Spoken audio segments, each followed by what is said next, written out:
Namaste, all. I'm Reverend Drea, and welcome back to our Wisdom of Mindfulness series. Last week, we focused on the wisdom of the heart. So this week, our focus is on the wisdom of the body. Not just the heart, but the entire body. And there are a few things I want to share with you guys so that you will really get an idea of how important and how much wisdom there is in our body. First, you live in a body as magnificent and wondrous as the universe you gaze into on a clear, starry night. In fact, the body that you take for granted has its own near boundless universe within, comprised of approximately 100 trillion cells. The complexity and wonder of the human system sparks the imagination of scientists, poets, and mystics alike as they contemplate the genius that organizes and directs it all. And it has been termed the wisdom of the body. Now, the rhetoric of stress, thoughts, emotions, and beliefs that go on in your mind can adversely affect your body. See, the wisdom of the body is actually the wisdom of the mind and body, because the mind and body are one. What goes on in your mind influences your body in each and every moment. So, as other people have put it, your body is constantly listening to your every thought. So, regardless of your personal health issues, it's important to regain confidence in the healing power that lives naturally within you. Your body is self-healing. I'll say it again. Your body is self-healing. In modern times, and especially in Western medicine, we are led to believe that it is the doctors who are responsible for keeping us healthy and the doctors who heal us, and that we must always turn ourselves over to the medical system to get tested, immunized, monitored for diseases, all those different kinds of things. We are stressed out day after day, living in a polluted world, and are dependent on the disease-focused medical system, offering us drugs for every ailment. All of this is why we sometimes end up with chronic illnesses and feeling overwhelmed and feeling stressed. Stressed just about the illnesses we can possibly get, let alone whatever experiences we are currently having. So the understanding I want you to consider is mind-body healing. That your body is self-healing, and it is up to you to take back the responsibility for your health and for learning about and supporting the healing power that is found naturally in your body. Now, I'm not saying doctors don't have their place. They definitely do. They play a role in your healthcare regimen. But it is your regimen and your responsibility to take a holistic approach toward your health. So, as I was saying, your body is self-healing. And this is nothing radical or new. Take these well-known statistics, for example. Within each of the trillions of cells in your body, there are 30 billion biochemical reactions going on moment to moment, none of which requires any thought on your part. That's amazing.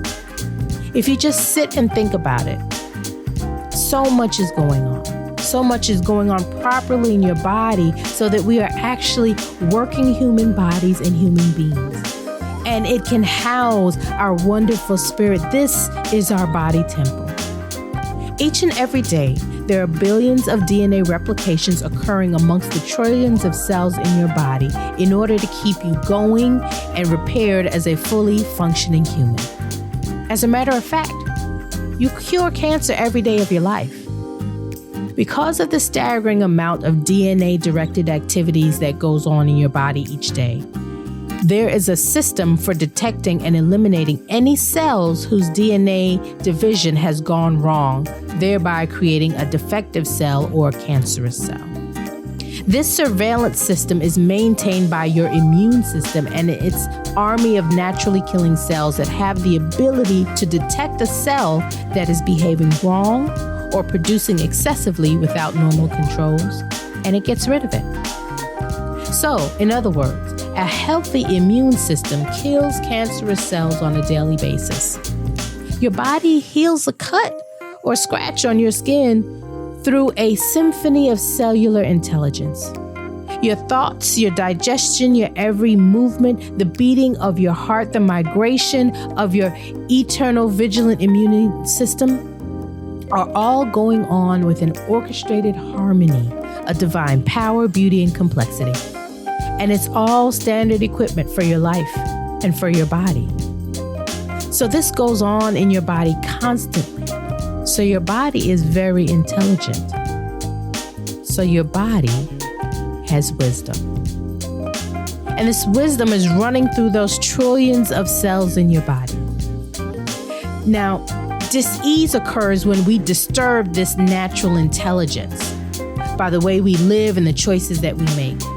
Like poor diet, lack of exercise, and chronic stress are the general patterns of interference and dis-ease. And the message is sent to the body, and it sends it to, hey, slow down and reconsider what you're doing. Make some changes. So you're getting the knowledge and the wisdom from your body to say, hey, wait a minute, should I be eating this? What is causing me stress? How do I eliminate that? Why am I being anxious about something I have no control of?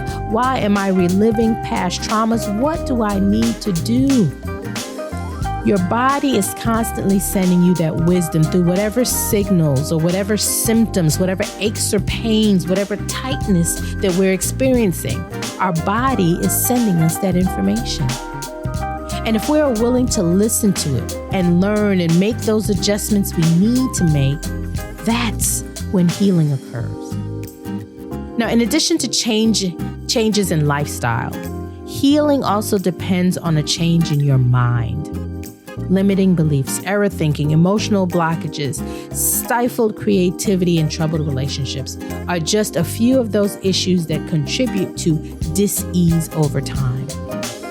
So it's important for us to really be able to be in tune with our body so we can understand what our body is telling us, so that we know how to intelligently, smartly, and with wisdom move through our experiences and make the changes we need to make to allow the self-healing to occur. All right. So the next thing I want to talk to you about a little bit is your aura. Now, we just talked about your actual physical body and the intelligence of that physical body. Now, when we talk about your aura, we're talking about that unseen spiritual energy field that surrounds all living things. See, anything living has an aura. And your aura can extend almost 25 feet out. This is your energetic body, your spiritual body. And in some cases, it can extend even further out than that.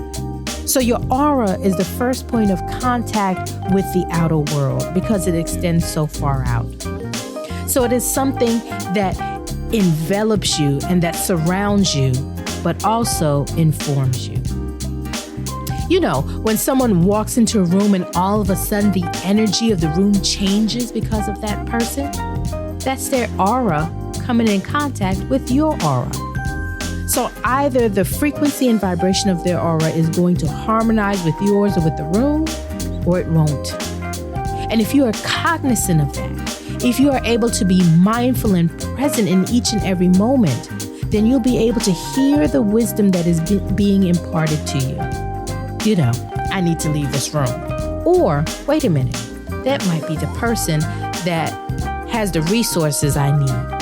The resource that Spirit has brought to me for me to go ahead and write that new book or get funding for my business or whatever it is you want to do next in life. So this aura that you have is important.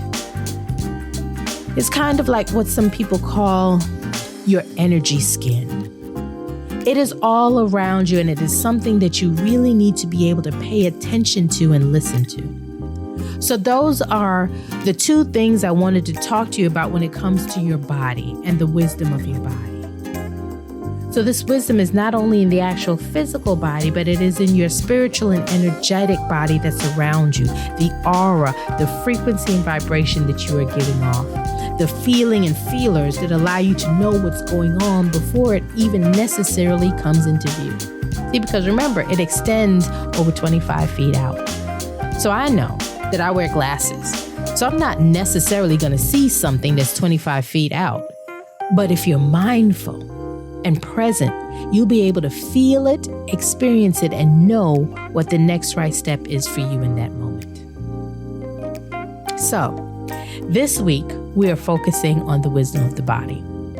So we're going to be doing a full body scan meditation. This is going to allow us to get in touch with our bodies and to understand what is going on currently, how our bodies are feeling now, and will help us to understand what the natural state of our bodies are normally in. So when we are being mindful and present in each and every moment, and we get a signal, whether it's an ache, a pain, a headache, butterflies in your stomach, an excited feeling, or your heart skips a beat, or whatever it is, you'll be able to understand that something is being shared with you. Some wisdom is being imparted to you, and you'll be able to discern what that is and what the next right step is for you. The full body scan meditation is one of the more popular mindfulness exercises out there. And you can break it up. You can do a lower body scan, an upper body scan if you want. But we're going to try to go ahead and do a full body scan that can give you a sense of how this works so that you can try it for yourself. And then, of course, we have our mindfulness homework. And so for week 2, the mindfulness homework is the 5 senses exercise. This exercise will take about 15 minutes to do. What I'd like you to do is find 5 things that you can see, 4 things that you can touch, 3 things that you can hear, 2 things that you can taste, and 1 thing that you can smell. And I want you to be very present with each of those things. For instance, I'm right now looking at a computer mouse. And I can see this. So just take a minute or so to be very present with this mouse. What does it look like? What's the color? What's the shape? It's ergonomic. So what does that mean? It has a roller ball. It has an infrared light on the bottom. Things like that. That's what I want you to do. So pick 5 things you can see and just be present with each of those things for maybe a minute. And just be very mindful of those things. Then pick 4 things you can touch. Like you can touch your hair. You can touch that wonderful soft throw that you have on your couch. You can touch the chair that you're in. You can touch the table that you have, whatever it is. 4 things that you can touch. Spend a minute on each of those things. Then 3 things you can hear, whether it's music or birds chirping, whether it's your loved one's voice, whatever it is. 3 things that you can hear, and spend a minute on each of those things.